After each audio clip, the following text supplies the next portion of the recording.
Hi everyone, welcome back to my YouTube channel. Today let's learn about H. pylori. This took me quite a long time to understand. The pathogenesis was quite complex, so I'll just break it down to you and try to finish it all within 5 minutes.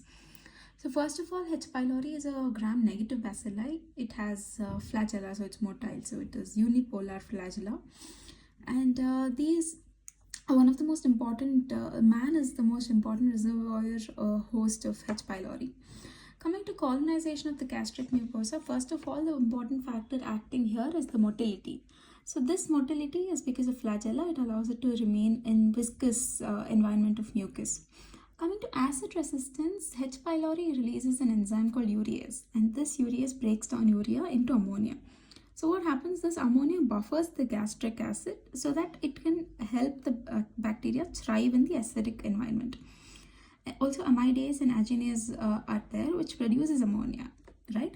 And then there are adhesins. Adhesins, one of the characteristic features of H. pylori here again.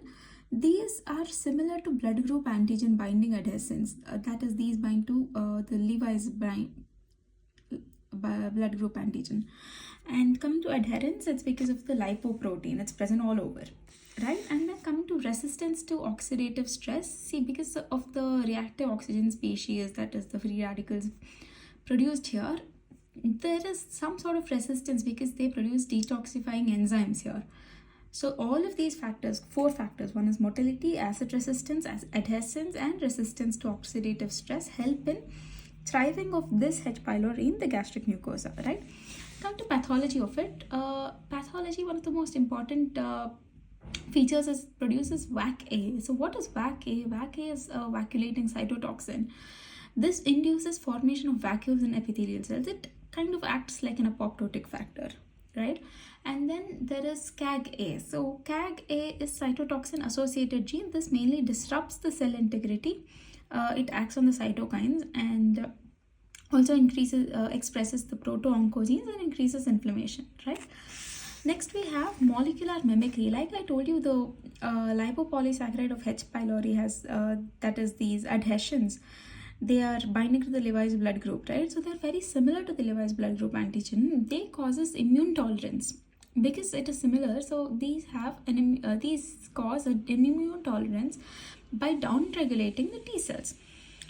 This causes the induction of autoantibodies, right? And these cross-react with the mucosal epitopes and then develops chronic active gastritis is developed because of this molecular mimicry. Coming to alteration in the gastric mucus, the lipopolysaccharides that are there, they inhibit glycosylation and sulfation of the gastric mucus. So what happens when glycosylation and sulfation is prevented?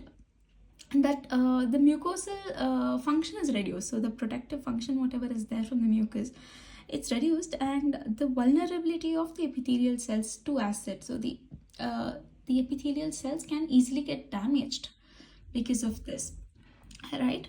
Now coming to the risk factors that are there, coming to host risk factors, it might be genetic, right? So there might be polymorphism in cytokine genes like interleukin-1, or genes coding toll-like receptors. Coming to environmental, there is smoking, increased salt diet, and preserved foods.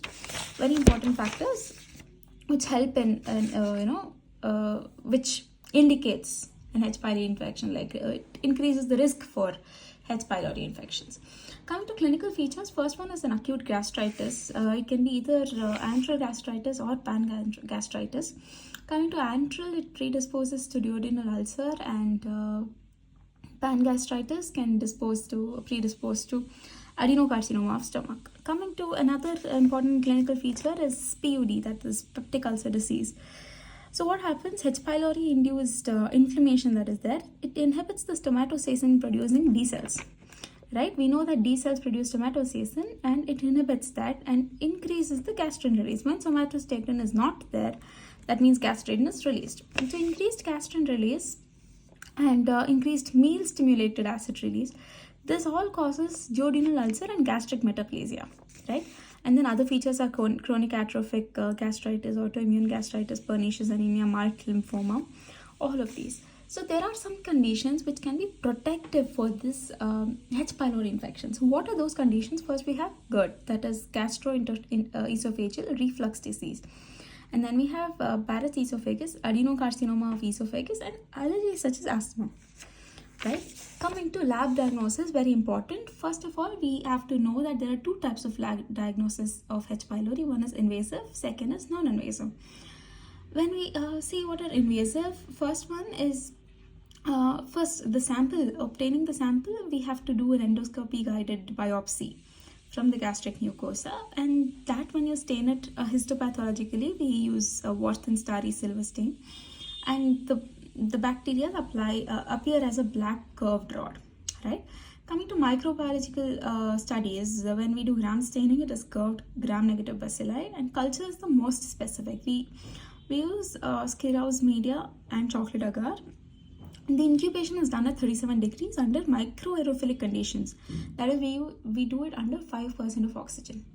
Right? Identification is by automated techniques like MALDI-TOF, or we can also do urease test. So what is urease test? Urease test is a rapid test. Like I told you, H. pylori secretes urease enzyme that breaks down urea into ammonia, right?